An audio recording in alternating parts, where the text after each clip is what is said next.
그 다음에는 수포성 구내염이라고 있어요. 수포성 구내염이라 그래갖고 말 그대로 구내염이에요. 구내염. 구내염이 뭐죠? 입에 이렇게 오라메디 발라야 되는 입안 헐구 이런 게 구내염이죠. 우리 구내염 전에 한번 배웠죠. 언제 배웠죠? 구제역 배울 때 배웠죠. 그쵸? 구제역이라 그래서 입구, 그 다음에 제가 뭐라 그랬죠? 발굽. 입이랑 발굽에 수포를 형성하는 질병이 구제역이라 그랬어요. 영어로는 foot and mouth disease라 그랬죠. foot, 발, and mouth. 그 다음에 입, 발이랑 입에 질병을 일으킨다는 거예요. 그래서 구제역이 입이랑 발에 수포를 일으키는 질병인데, 자, 수포성 구내염이래요. 얘는 구제역이랑 비슷할 것 같지 않아요? 엄청나게 비슷합니다. 수포성 구내염이라 그래서 구제역이랑 굉장히 비슷하고, 얘는 국내에서 발생된 적은 없어요. 그런데 굉장히 만약에 발생되면 이제 큰일 나는 법정 전염병 중에 하나이고, 특징은 그냥 구제역이랑 비슷해요. 구제역이랑 이제 그냥 비슷하다고 보시면 되는데, 구제역이랑 다르게 말도 걸릴 수 있는 게 특징이에요. 자, 그래서 이게 이제 옛날 엄청 이제 뭐 옛날 논문에도 말이랑 그 소에서 걸리는 구제역에 대해서 이제 뭐 논문 쓴 게 있고, 굉장히 이제 오래된 질병이라고 보시면 되고, 아까 제가 우리나라에서는 발생 거의 안 한다 그랬죠. 미국에서 발생을 주로 하는 편입니다. 그래서 미국이라든지 유럽이라 그 저기 어디야 그 캐나다 같은 북미 쪽에서 발생을 하게 되고, 그 다음에 hand, foot and mouth disease. 그래서 이런 계열의 질병들이 다 손, 발, 그 다음 입 쪽에 질병을 일으키고, 그 다음에 유방이라든지 이런 쪽에도 보통, 아니면 코라든지 이렇게 약간 점막이 있는 쪽에도 보통 질병을 일으킨다고 보시면 돼요. 그래서 이제 대부분 이런 질병들이 비슷하다고 보시면 되고, 원인은 바이러스예요. 구제역 같은 경우도 피코르나라는 바이러스가 원인이 됐죠. 그래서 얘 같은 경우도 이제 바이러스가 원인이 된다고 보시면 되고, 스토마이티스 바이러스가 이제 원인이 돼서 생긴 거는 이제 이렇게 생겼다고 합니다. 자, 바이러스 같은 경우는 세균이랑 다르죠. 세균은 동그랗게 생겼든지 길쭉하게 생겼든지 이렇게 생겼지만, 바이러스 같은 경우는 뭐 형태는 어쨌든 다양할 수 있고, 원형도 있고 이렇게 생긴 애들도 있고, 안에 보통 단백질이랑 DNA 같은 것만 자기네들이 갖고 있는 편이죠. 그래서 뭐 뉴저지형, 인디아나형 이렇게 뭐 다양하게 있어요. 그래서 보통 약자로 VS라고 불러요. 그래서 VSV라고 하면은 뭐죠? 베시큘라 스토마타이티스 바이러스가 붙어서 VSV라고 이제 하기도 하고, 보통 이제 VS라고 이제 많이 부르는 편입니다. 구제역은 뭐라고 하죠, 영어로? foot and mouth disease죠. 그래서 F, 마우스 M, 그 다음 disease D, FMD라고 불러요. 영어로. 감염동물. 자, 구제역은 어땠죠? 구제역은 우리가 우제류라 그래가지고 그 발굽이 2개 이상인 애들이 걸린다 그랬죠. 그래서 소, 양, 양이 아니고 염소, 염소, 그 다음 돼지 이런 애들이 걸렸죠. 자, 그리고 발굽이 갈라지지 않은 그거를 갖다 뭐라 그랬죠? 굽이 하나인 단제류라 그랬어요. 단제류인 말은 안 걸린다 그랬어요. 구제역은 말은 안 걸리는데, 이 VS 수포성 구내염은 말이 걸립니다. 그게 제일 큰 차이예요. 그래서 말도 이 질병에 걸린다고 보시면 됩니다. 말도 걸린다. 그래서 이게 국가고시에 많이 나와요. 국가고시에 많이 나와서 다음 중 말이 걸리지 않은 질병은 무엇인가. 구제역 이거 말고 또 하나 있어요. 어떤 거는 양이었나 염소가 안 걸리는 질병도, 또 돼지가 안 걸리는 질병이었나? 그게 하나 있어요. 그것도 이름이 되게 비슷해요. 구내염 무슨 구내염인데, 예, 그것도 이름이 되게 비슷해서 그 전염병 쪽에 공중분구보다는 그 전염병, 동물 전염병에서 단골 문제. 자, 전파 양식은, 이게 사실 전파 양식이 그 팔이라든지 모기가 막 날려가지고 전파된다고 알려져 있긴 한데 정확하지가 않아요. 그래서 아직까지 명확한 전파 양식이 과학적으로 밝혀지지 않았는데, 제일 많이 지금 알려져 있는 거는 모기라든지 흡혈파리 같은 애들, 뭐 쇠파리 이런 애들이 이제 빨아먹고 얘네들이 매개체가 돼서 감염이 된다. 이제 라는 설이 가장 많습니다. 그렇게 많고, 그 다음에 사람 같은 경우도 뭐 감염동물 접촉한다든지 타액이라든지 침 지금 흘리고 있죠 말이. 그래서 아니면 수포 같은 거 터지면 그 안에 이제 바이러스가 많겠죠. 이런 것들 통해서 감염될 수 있고, 아까 말씀드렸듯이 파리 통해서 감염될 수 있고, 사람에게서 심각하지는 않고 대신 자, 아까 증상이 뭐라 그랬죠? 구제역이랑 매우 유사하다 그랬어요. 그래서 보세요. 혀 보면은 지금 어때요? 이게 원래 혀 색깔인데 혀가 지금 어떻게 됐어요? 빨갛게 됐죠. 엄청 아프겠죠. 우리 입 안에 그 입이 그냥 조그맣게 헐어도 뭐 물 같은 거 삼키기 되게 힘들죠. 그런 지경인데 지금 이렇게 엄청 생기고, 침을 줄줄줄 흘리고, 발굽에도 질병이 생기고, 아까 말씀드렸듯이 코라든지 이런 데도 수포가 생기고, 그리고 어디에도 생긴다 그랬죠? 유방 쪽에도 생긴다 그랬죠. 그래서 유방이 헐다든지 이런 게 생기고, 구제역 같은 거 발생되면은 동물이 죽는 게 문제가 아니라 뭐가 문제라 그랬죠?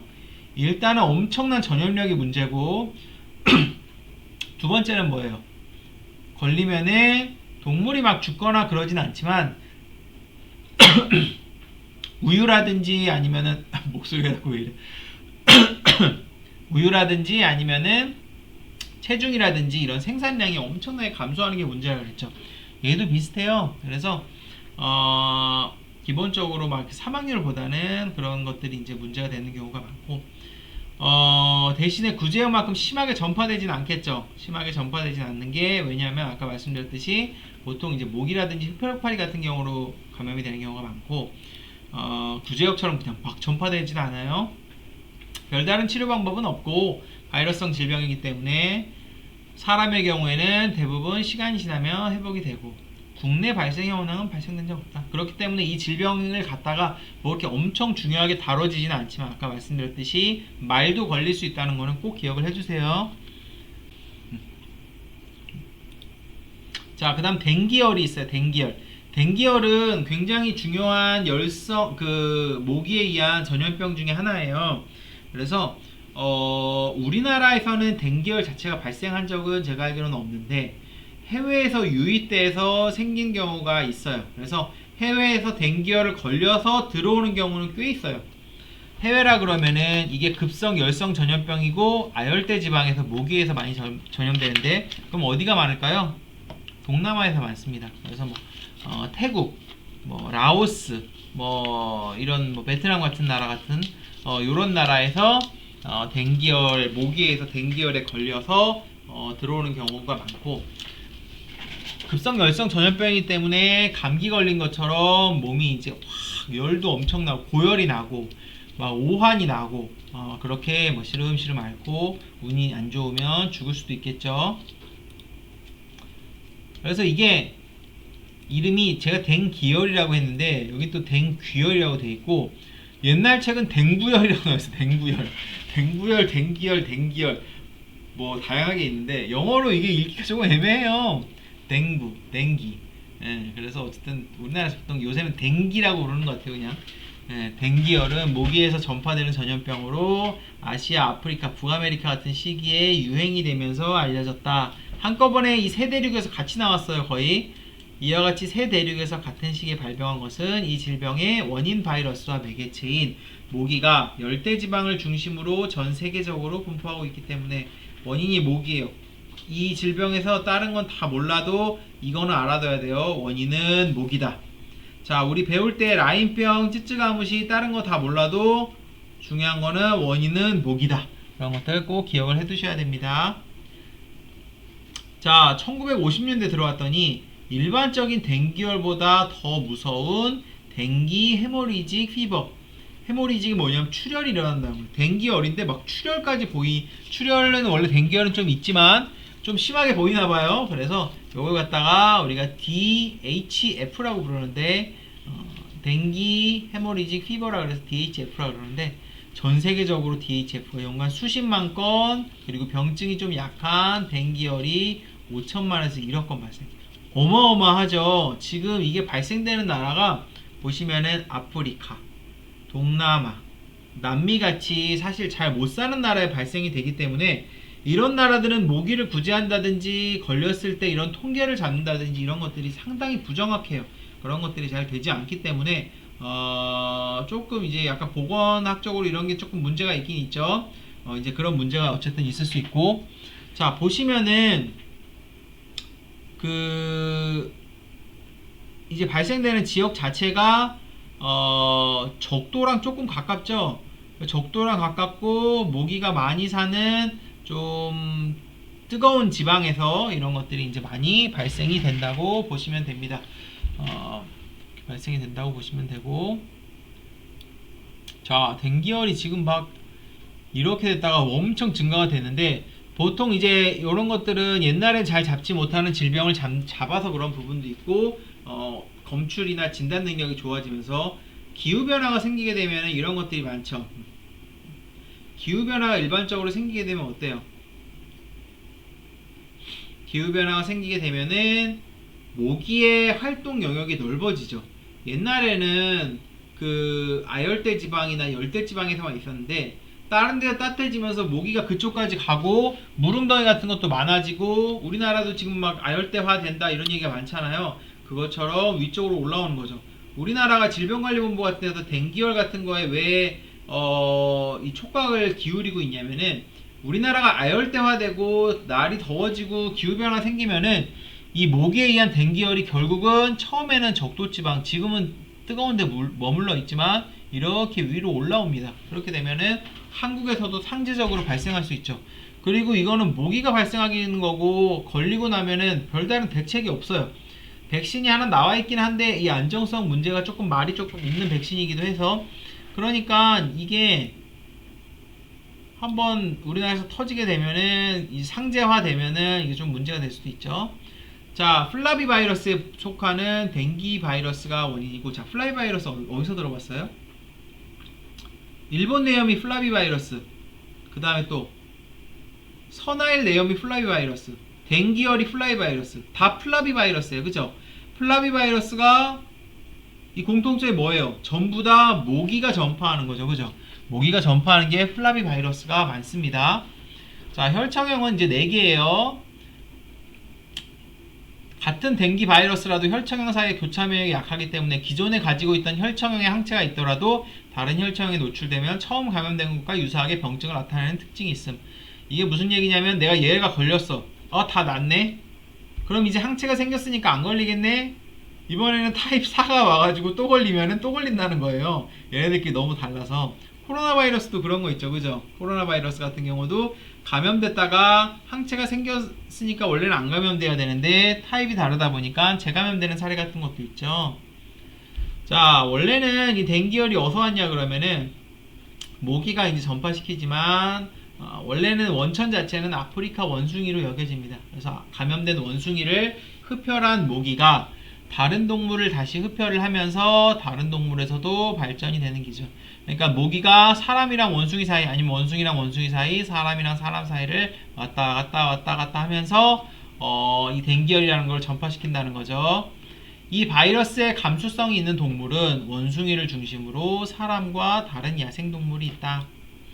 그래서 원숭이에서 사람으로, 사람에서 사람으로, 이런 식으로 모기가 왔다 갔다 하면서 전파하는데, 이런 전파가 뭐죠? 모기가 지금 무슨 역할을 하고 있는 거죠? 제가 이런 걸 뭐라 그랬죠? 매개체라고 한다 그랬죠. 그래서 이 매개체를 영어로 벡터라 그래요. 벡터.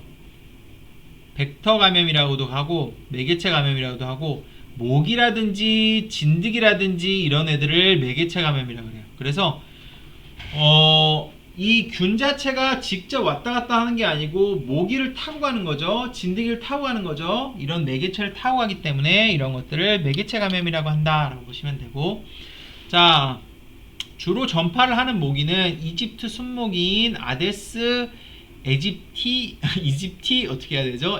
A는 묵음인 것 같은데, 그 다음에 에이데스죠. 에이데스. 그 외에도 에이데스 알보픽터스, 에이데스 이름이 너무 복잡해. 우리나라 말로 이집트 순모기, 흰줄 순모기라고도 합니다. 자, 서나일 뇌염이라든지 일본 뇌염은 뭐가 일으켰죠? 빨간 진목이라 그래서 주둥이가 하얀 애들이 일으켰죠. 자, 이거는 우리나라에서는 이 흰줄 순모기, 그 다음에 이집트 순모기 같은 애들이, 흰줄 순모기가 우리나라 좀 이렇게 있는 편이에요. 이런 애들이 일으켜요. 그래서 이렇게 하얗게 흰 줄이 가 있어요. 그래서 아디다스 모기라고도 부릅니다. 여러분들 이제 아디다스 모기 쳐보면 이 모기가 나와요. 그 외에도 어쨌든 흰줄 순모기, 이집트 순모기가 일으킨다. 자, 이제 그렇게 된다고 보시면 되고, 아까 말씀드렸듯이 이 흰줄 순목이나 이런 애들은 우리나라에도 있어요. 우리나라에도 있는데, 다만 질병관리본부에서는 어때요? 이런 애들이 있긴 하지만 그 질병을 전파를 하는 건 아니죠. 그쵸? 빨간 진모기 같은 경우도 우리나라에 있지만 웨스트 나일리아를 일으키진 않고 뭐만 일으켜요 지금? 일본 내염은 일으키죠. 그쵸? 그런 식으로 모기는 있기 때문에 만약에 전파가 되기 시작하면 아열대성 질병이 이 모기 쪽으로 우리나라에 있는 모기에도 한번 돌기 시작하면은 위험할 수 있는 거죠. 그러니까 문제가 될 수 있다. 그래서 이제 댕기열이 두 종류가 있대요. 하나가 그냥 단순 댕기열이 있고, 그 다음에 댕기 출혈열이 있죠. 자, 그래서 아까 말씀드렸듯이 단순 댕기열 같은 경우는 이제 크게 위험한 댕기열은 아니에요. 크게 위험한 댕기열이 아니고 일반적인 댕기열이라고 보면 되고, 댕기 출혈열은 단순 댕기열보다 조금 더 위험해서 요 같은 경우는 목숨이 그냥 왔다 갔다 할 수도 있겠죠. 자, 그래서 이제 증상을 보면은 단순 댕기열 같은 경우는 초기 증상은 감기랑 유사하다가, 자, 이런 질병이 대부분 뭐라 그랬죠? 일본 내염도 그렇고 선알 내염도 그렇고 다 고열, 오한, 두통, 식욕, 그 다음 근육통 이런 식으로 굉장히 심한 독감 비슷한 증상을 보이다가, 그 다음에 신체 전반에 붉은 반점 같은 것도 보이고, 그 다음에 코피나 잇몸 같은 출혈 같은 것도 보이게 되고, 자, 그 다음에 성인의 경우에는 자꾸 이제 그 출혈을 보이게 된다는 게 뭐예요? 몸에서 혈소판이라든지 이런 데 문제가 있는 거죠. 혈관염이 있다든지 이런 식으로 되면은 출혈이 코나 잇몸에서 나지만 변이라든지 아니면 월경하는 과정에서도 많은 출혈이 일어날 수도 있고, 댕기 출혈열 같은 경우는 호전된다 싶었는데 급속히 악화가 되고 고열이 계속 지속이 되고, 그 다음에 심한 쇠약감이나 불안 증세를 보일 수도 있고, 뇌출혈로 인한 혈변을 보일 수도 있고. 자, 사망률이 어때요?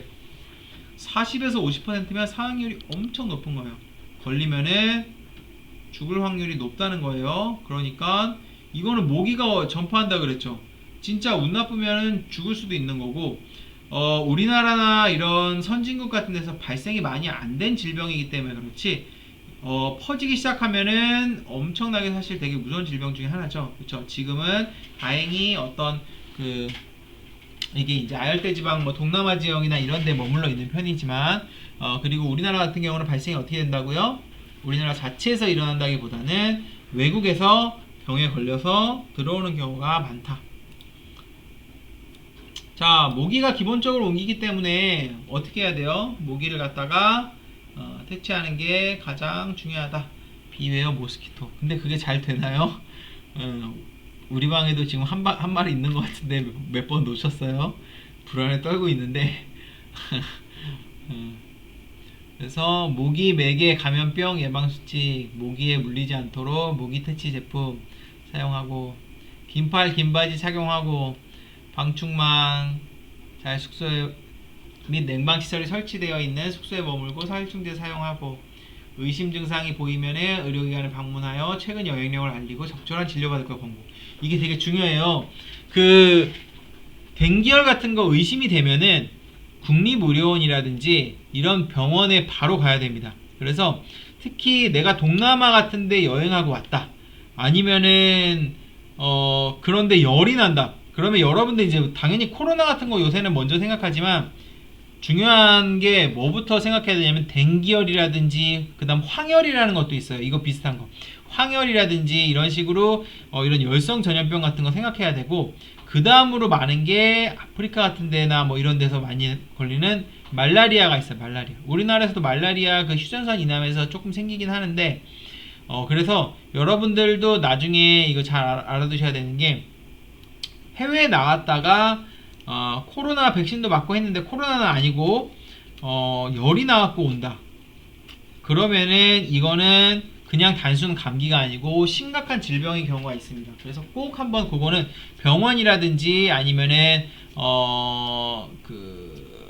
보건소 같은데, 특히 보건소 같은 데는 이런 전염병이라든지, 병원은 뭐 댕기열 이런 거 잘 워낙에 흔하지가 않은 병이니까 잘 모를 수도 있지만, 보건소나 아니면 뭐 질병관리본부 같은 데서 실제로 관리를 하고 있는 병이니까 어쨌든 그런 데 가서 조금 여행력을 얘기를 해주고, 내가 어디 갔다 왔다, 언제부터 아프기 시작하고 열이 나고 뭐 오한 두통이 있고 뭐 출혈 같은 것도 있다, 이런 것들 얘기해서 할 수 있고.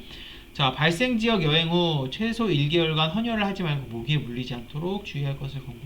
가서 모기야 근데 안 물릴 수가 있어요? 이거는 사실 막을 수가 없는 거고, 대신에 이제 긴팔 긴바지 입고 다니면서 모기 물리는 걸 최소화할 수는 있겠죠. 그리고 여행을 하고 나서는 아까 말씀드렸듯이 혈액 내에 그 바이러스 자체가 감염이 된 상태이기 때문에 감염이 돼 있을 수 있는 상태이기 때문에 최소한 1개월 정도는 헌혈을 하지 말고 증상이 일어나는 걸 지켜보는 게 좋고, 그리고 기본적으로 모든 질병이 다 그래요. 여러분 일본내염이나 선화일내염도 그랬죠. 사람이 면역력이 좋고 일반적인 건강한 사람 같은 경우는 우리가 질병에 이완된다 그러죠. 질병에 이완되지 않고 그냥 넘어가는 경우가 많아요. 그래서 면역력이 떨어져 있는 경우라든지 아니면은 나이가 너무 어리거나 많다 이런 식으로 면역력이 좀 노화가 됐다든지 좀 발달이 안 됐다든지 그런 경우에는 어때요? 그런 경우에 질병이 잘 걸리는 거예요. 그렇기 때문에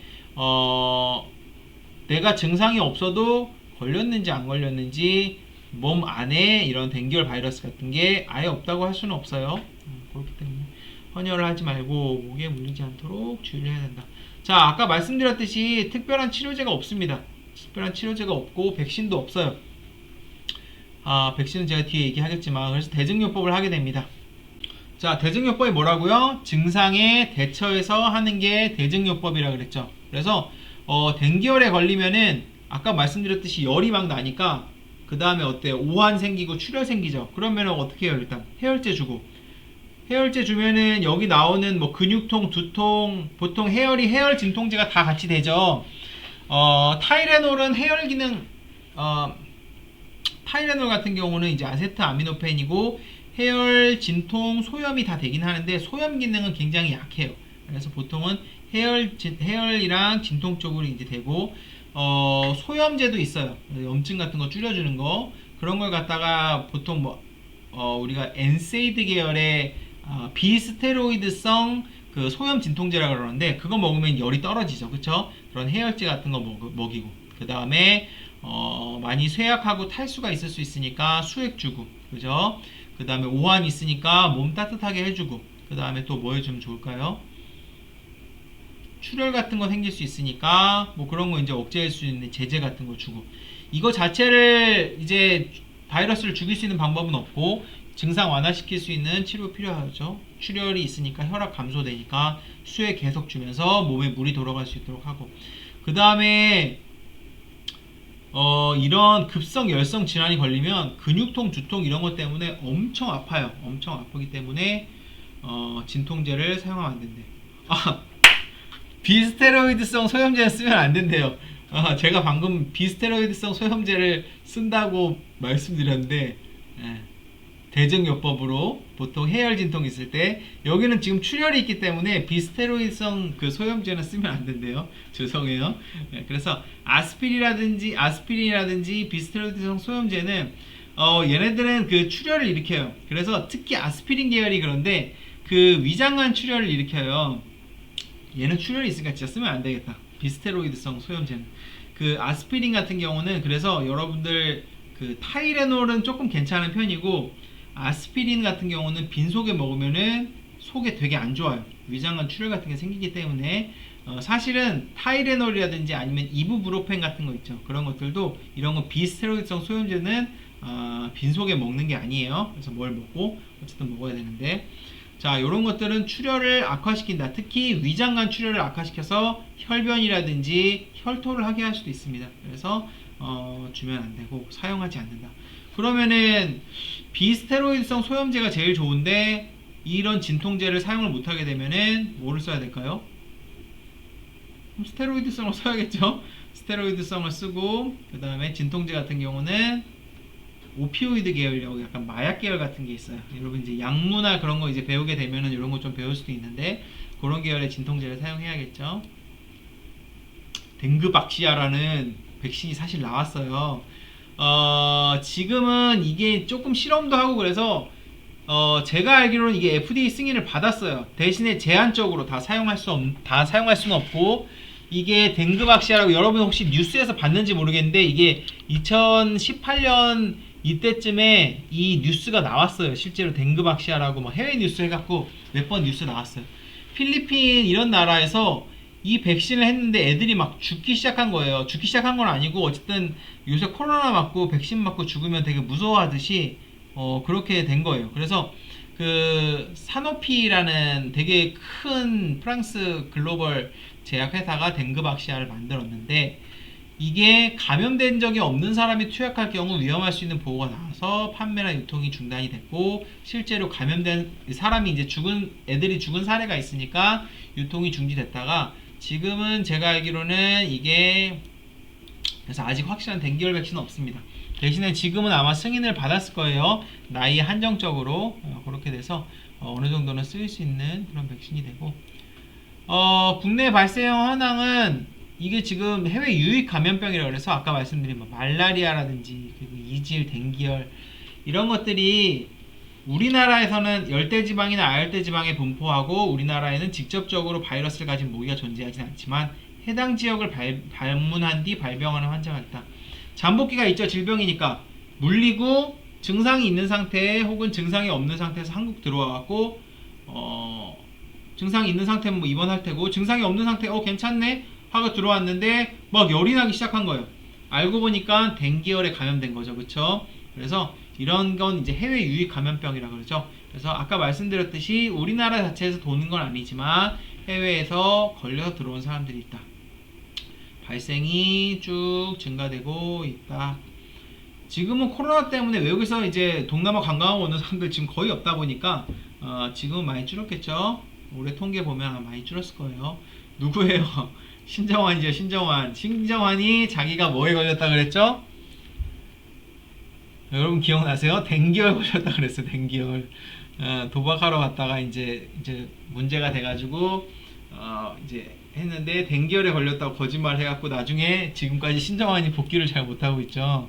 그 댕기열이 바로 이 댕기열이에요. 내가 신정환을 싫어하거나 이래서 내가 이걸 넣은 게 아니고 여러분들이 이 연예 뉴스를 이제 들었을 때 이런 뉴스는 여러분이 안 듣겠지만 연예 뉴스는 이제 들었을 수 있죠. 했을 때 그 댕기열이 지금 설명하는 이 댕기열이에요. 네, 다음 시간에 계속하도록 하겠습니다. 고생하셨습니다.